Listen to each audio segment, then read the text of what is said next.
ናርሲሲስቲክ ፐርሶናሊቲ ዲስኦርደር ምንድነው? ናርሲሲዝም ምንድነው? አሁን ላይ ደግሞ የ21ኛው ክፍለ ዘመን ትልቅ ችግር ተብሎ የሚጠቀሰው ነገር ስለሆነ በጣም በቂ ትንታኔ በቂ ነገር የሚፈልግ ነገር ይመስለኛል እና በጣም ሰፊ ሐሳብ ነው። በጣም ጥንቃቄ ተደርጎ መደመጥ ያለበት ሐሳብ ነው። ናርሲሲዝም ምንድነው የሚለው ሐሳብ ማለት ነውና ሰዎች ናርሲሲዝምን ዲፋይን ሲያደርጉት ሲተረጉሙት ራስን መውደድ ብለው ይተረጉሙታል። አይደለም፣ ራስን መውደድ ራሱ አይደለም። ስለዚህ ናርሲሲዝም ምንድነው? ቋሚ የሆነ ለራስ የሚሰጥ ግምት የሌላቸው ሰዎች ናቸው። ስለዚህ ሰልፍ ስቲም የምንለው ነገር አለ። ለኔ ለራስ የሚሰጠው ግምት ቋሚ ካልሆነ በጣም ቶሎ የሚለዋወጥ ከሆነ የመጀመሪያው ምልክቱ ይሄ ነው። የሚለዋወጥ ሆኖ ይህን የሚለዋወጥ ለራስ የሚሰጥ ግምት ደግሞ ከራሴ ጋር የሚያስታርቀኝ ሰዎች በሚሰጡኝ ግብረ መልስ እኔ ከራሴ ጋር ያንን ማስታረቅ አልችልም። ጌታ ጥሩ ሰው ነው ወይ መጥፎ ሰው ነው? ጌታ በዚህ ነገር ስኬታማ ነው አይደለም የሚለው ጥያቄ እኔ ሳልሆን የምመልሰው ማንም የሚመልሰው ሌሎች ሰዎች ነው የሚመልሱት። ከመነሻው እየጀመርኩ ነው። መነሻው ይሄ ነው። በጣም ተለዋዋጭ የሆነ ለራስ የሚሰጥ ግምት አለ። ስለዚህ ቋሚ አይደለም። ለምሳሌ እኔ አሁን በትምህርት ጉዳይ ጌታ ምን አይነት ነው ብትለኝ፣ ትምህርት ላይ ችግር የለብኝም ጥሩ ነኝ ብዬ ላወራ እችላለሁ። ናርሲሲስቲኮች ግን ዛሬ ጥሩ ነኝ ሊሉ ይችላሉ፣ ነገ ደግሞ አይ ትምህርት ላይ ግን ጥሩ አይደለሁም ሊሉ ይችላሉ። ስለዚህ ቋሚ የሆነ ውበት ላይ እንዴት ነህ ብትለው ዛሬ በጣም ቆንጆ ነኝ ሊል ይችላል፣ ነገ ደግሞ አይ ዞም አላምርም ሊል ይችላል። ስለዚህ ቋሚ ነገር የላቸው። ይሄ ለራሳቸው የሚሰጡት ግምት ደግሞ ቶሎ የሚቀያየር እሺ፣ መቃየሩ ሁላችንም ጋር በሆነ ያህል ደረጃ ይኖራል። በነሱ ደረጃ ባይሆንም የሚቀያየረው ከዛ ደግሞ ሲቀያየር አብዛኞቻችን ከራሳችን ጋር ቁጭ ብለን ነው ምላሽ የምንሰጠው። ምንድነው ይሄ ነገር ግን ወይም ደግሞ ከሰዎች ትንሽ ግባት ውስጣል። እነሱ ግን ሙሉ ለሙሉ ይሄን የሚለዋወጥ ለራስ የሚሰጥ ግምት በማን ላይ ተመርኩዘው ነው መልስ የሚሰጡት? በሌሎች ሰዎች ላይ።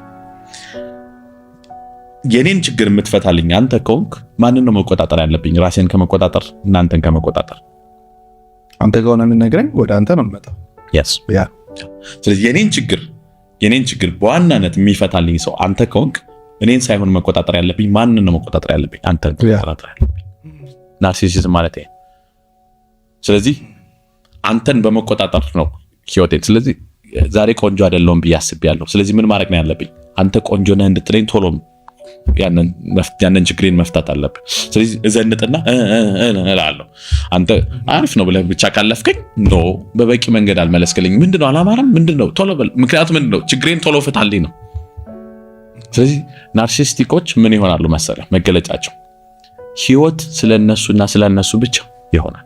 አንተን አይሰሙም፣ አያዳምጡም፣ ርህራሄ የላቸውም፣ ኢምፓቲ የላቸውም። ያንተ ጉዳያቸው አይደለም። ለምን? እነሱ ገና በአንተ ውስጥ ሊፈቱት የሚፈልጉት በጣም ብዙ ጉዳይ ስላላቸው አንተ እባክህን ያንተን ተወውና የኔ ጉዳይ ብቻ አንተ ጉዳይ ይሁን ነው ናርሲሲዝም የመጀመሪያ መገለጫ። ስለዚህ ኢምፓቲ የላቸውም፣ ርህራሄ የሚባል ነገር የለም ማለት ነው። ኢምፓቲ ማለት ምን ማለት መሰለህ?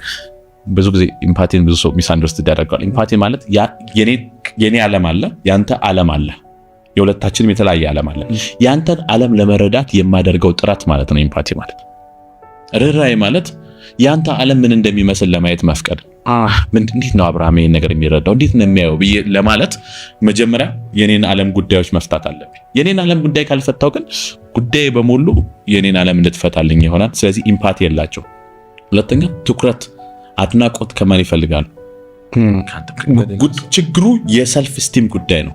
ለራስ የሚሰጥ ግምት ጉዳይ ስለሆነ አድናቆትን ከማን ማግኘት አለብኝ? ካንተ ማግኘት አለብኝ።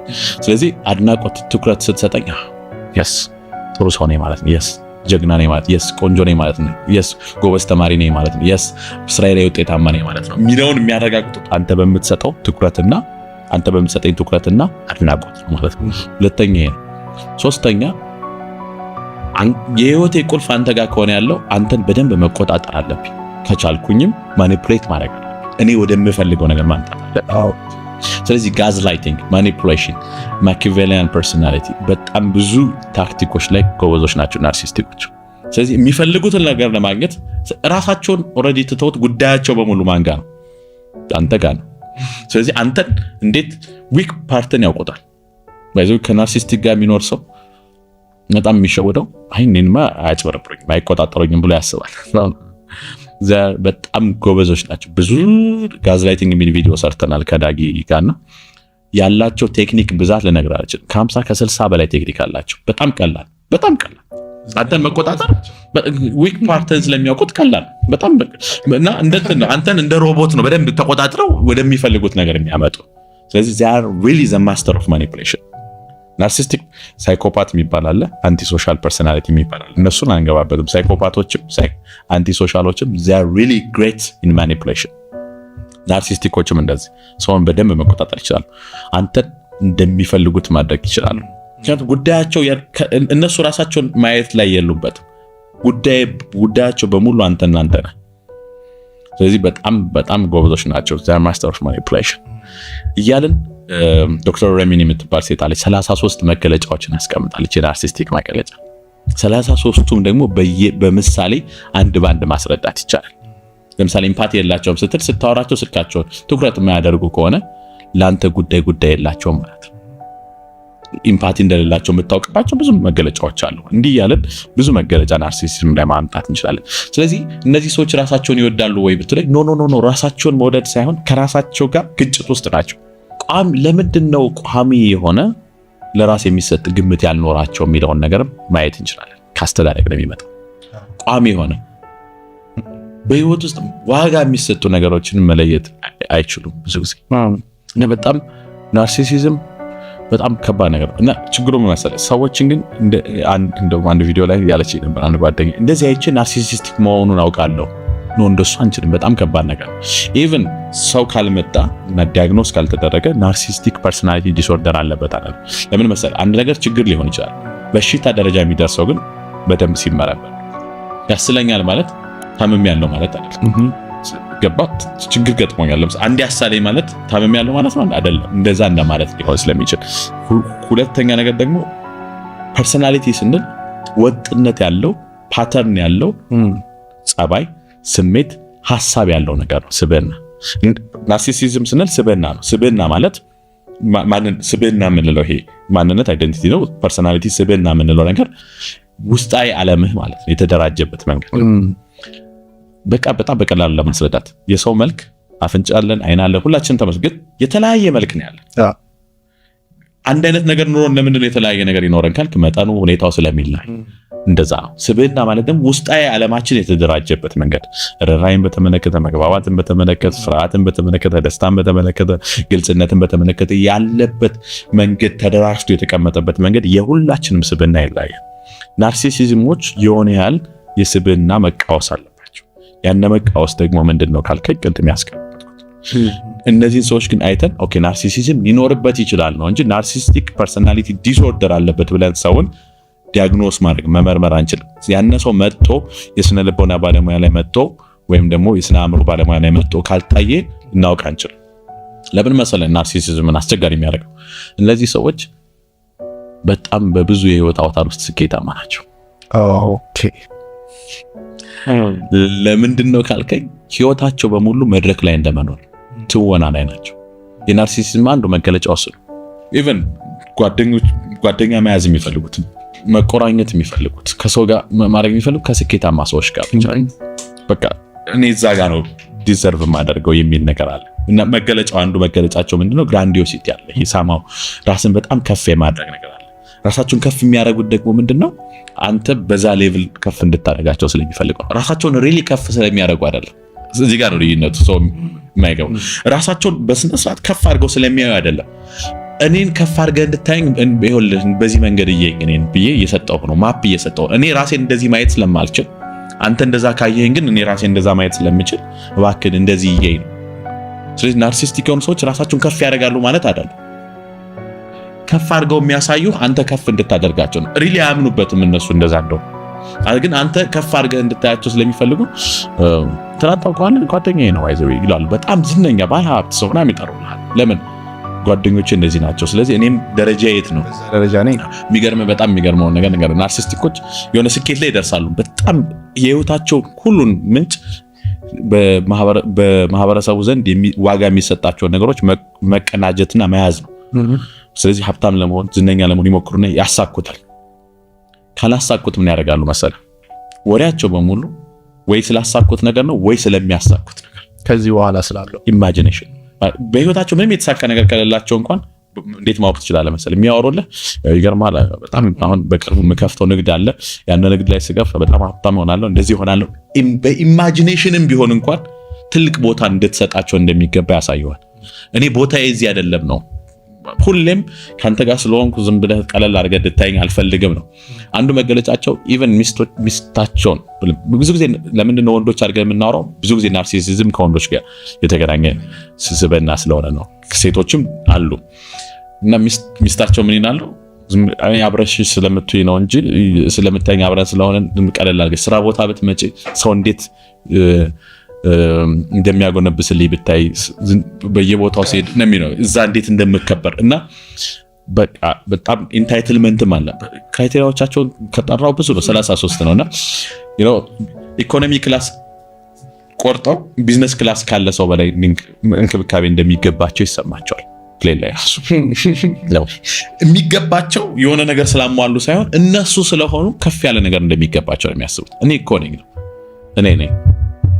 በጣም ሰፊ ነው ግን ዋና እንደው ትኩረታችን ሆነ ነበር። ናርሲሲስቲኮች እርዳታ ፈልገው የመምጣት እድላቸው በጣም ትንሽ ነው፣ በጣም ትንሽ ነው። ምክንያቱም ህይወቴ my life is perfect ነው የሚሉት። እንደውም ግን በናርሲሲዝም ብዙ ሰው ጥቃት ይደርስበታል።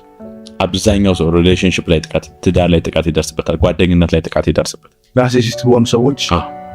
ስለዚህ ትኩረታችን እንዲያው መሆን ያለበት ከናርሲሲዝም ጋር የሚኖሩ ሰዎች ራሳቸውን እንዴት መከላከል እንዳለባቸው።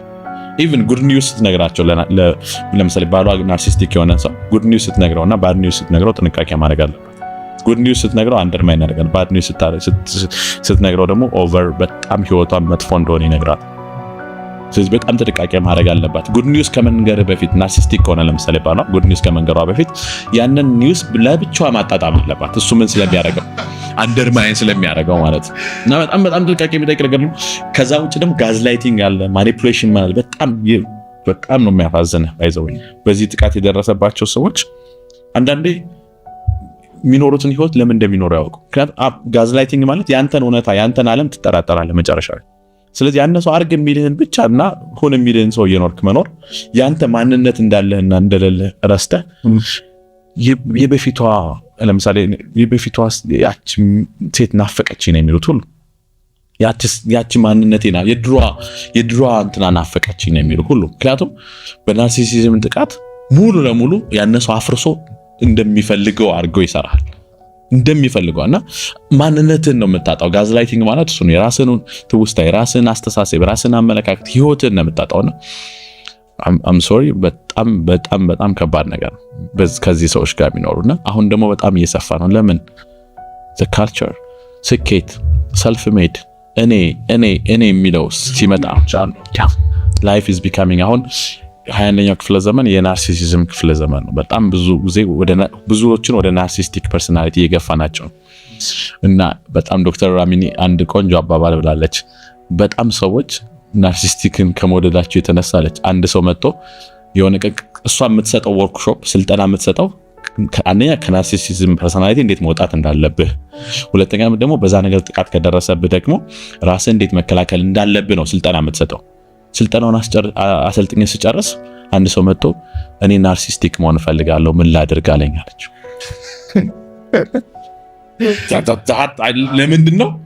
ምክንያቱም በማህበረሰቡ አሁን ላይ ያለው ነገር ስኬት ምናምን የሚባለው ቫልዩ ተሰጥቶ እንደነሱ ብትሆን እውነትም ቶሎ ስኬታማ መሆን ይችላለውና እንደነሱ እንደሆነ እርጅኝ ያለው ናርሲስቲክ መሆን ያለውን ስቃይ ደግሞ እኔ ልነግርህ አልችልም። ምክንያቱም ሁሌ ከሰው ጋር በሰው ላይ ጥገኛ ሆኖ መኖር በጣም ናርሲስቲኮችም ያሳዝናሉ። ስላልገባን ውጫ ያለማቸው ትወና ላይ ስለሆኑና ስቴጅ ላይ እንዳለ ሰው የሚያሳዩት ነገር ጥሩ እንደሆነ ቢመስለንም ህይወታቸው በጣም ስቃይና ቆሰል ይበዛበት ናርሲስት። እነሱም ያሳዝናሉ። እነሱም ሕክምና ያስፈልጋቸዋል። ጥቃት የደረሰባቸውም ሰዎች ሕክምና ያስፈልጋቸዋል። በጣም ሰፊ ቶፒክ ነውና በትንሽ ደቂቃ ሚኒማይዝ ለማድረግ ሞክረን